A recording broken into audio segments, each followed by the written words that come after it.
जब हमारी महानगर पालिका में 22,000 एलईडी लाइट की निगाह दुरुस्ती हो रही है तो 1700 लाइट की निगाह दुरुस्ती की कोई ज़रूरत नहीं थी, मगर इन्होंने ये टेंडर को पूरी तरीके से मैं कहूँगा मैनेज करके भ्रष्टाचार करने के लिए टेंडर निकाला है और उस पर 12% इंटरेस्ट 5 साल के लिए दे रहे हैं। मतलब 25 रुपए की चीज़ फिर से 75 रुपए की हो जा रही है। इस तरीके से हम टोटल 100 रुपए की चीज का 150 रुपया पे कर रहे हैं एक ठेकेदार को। और ये पूरे टेंडर में कहीं भी ये नहीं लिखा हुआ है कि कहाँ पे कितने कर्मचारी काम करेंगे, काम करने की पद्धति क्या होगी, क्या है तरीके से। मगर इसमें एक हाईटेक नाम की कंपनी है जो इन लोगों पे प्रेशर करके यहाँ पे उसी कर्मचारियों के जरिए जो उनके कर्मचारी प्रभाग 2 और 5 में जो ठेकेदार है वही ये कर्मचारियों से काम करा रहे हैं। और जैसा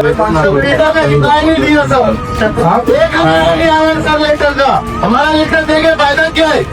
आज नगर सेवक बनेंगे आप अभी का इशू डालने के लिए हमारा, अगर हम बात नहीं कर सकते संबंधित अधिकारी से तो असर हमारा झील के कोई फायदा नहीं है।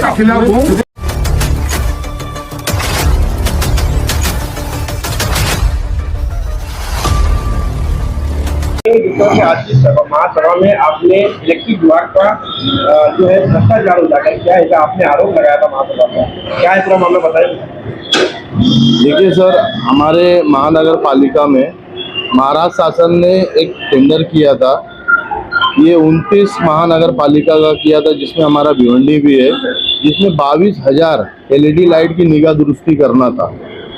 और साथ ही साथ एक टेंडर निकाला है MMRDA का जिसमें 1700 एलईडी लाइट की निगाह दुरुस्ती करना है।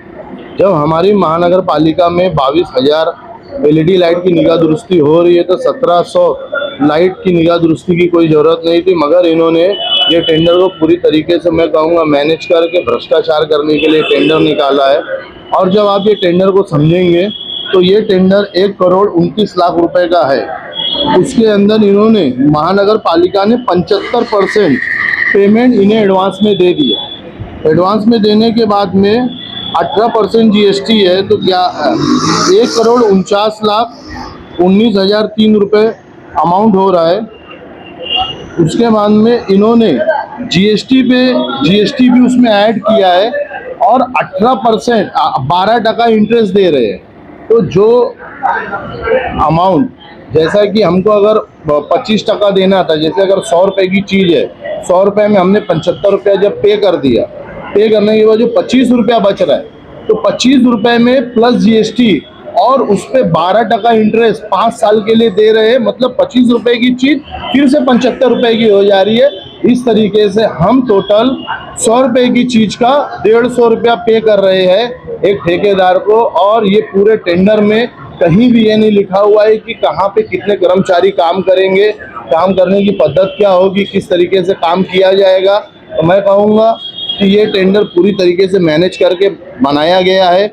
और जब 22,000 एलईडी लाइट की निगाह दुरुस्ती के लिए जब हमारा एक टेंडर है तो ये 1700 के लिए 1700 एलईडी लाइट के लिए एक निगाह दुरुस्ती का टेंडर क्यों निकाला गया। ठेकेदार कौन सी कंपनी है और देखिए, ठेकेदार जो इसमें है महाराष्ट्र शासन का ये टेंडर था जो 22,000 एलईडी लाइट का था। वो ठेकेदार कंपनी का नाम तो मुझे नहीं ध्यान में आ रहा है, मगर ये MMRDA का भी जो टेंडर है ये अलग अलग 2 कंपनियों ने लिया है। मगर इसमें एक हाईटेक नाम की कंपनी है जो इन लोगों पे प्रेशर करके यहाँ पे उसी कर्मचारियों के जरिए जो उनके कर्मचारी प्रभाग 2 और 5 में जो ठेकेदार है वही ये कर्मचारियों से काम करा रहे हैं। और जैसा कि मैंने बोला, जो 10 साल की एलईडी लाइट का ठेका है और जो 5 साल का MMRDA का ठेका है एलईडी लाइट दुरुस्ती का, इसके ये सारा काम ये एक ही ठेकेदार ये सारा काम कर रहा है और सिर्फ बिल निकालने का काम कर रहे हैं। मामला था कि देखिए, हम बार बार आवाज़ उठा रहे थे, महासभा में भी आवाज़ उठाए और बहुत सारा पत्र व्यवहार किए। तो इसमें महाराष्ट्र पॉल्यूशन कंट्रोल बोर्ड के लोग आए थे, मुलाकात किए थे। उन्होंने बताया कि भिवंडी शहर में 2 एयर क्वालिटी मॉनिटरिंग सिस्टम लगाना है, जिसका वो 2019 से फॉलोअप कर रहे थे। आज 2026 आ गया, मगर ये बहुत दुख की बात है कि हमारी महानगर पालिका ने उनको जगह नहीं दे पाए। मैं अभी महासभा में मैंने ये मुद्दा उठाया कि आप उसे जल्दी से जल्दी जगह दीजिए और बहुत जल्दी भिवंडी को एयर क्वालिटी मॉनिटरिंग सिस्टम मिलेगा। और जो गाजंगी हॉल पे हमारा एयर क्वालिटी मॉनिटरिंग सिस्टम लगा था वो भी बंद है, मैंने वो भी बताया, वो भी सब चालू होने वाला है। और दूसरा सबसे अहम है कि हम बार बार आवाज़ उठा रहे थे कि शहर में बढ़ते हुए पोल्यूशन पे कंट्रोल किया जाए। तो महानगर पालिका एक कमेटी का गठन कर रही है और एक पद का गठन कर रही है जो लोग ये सारे पोल्यूशन को कंट्रोल करेंगे।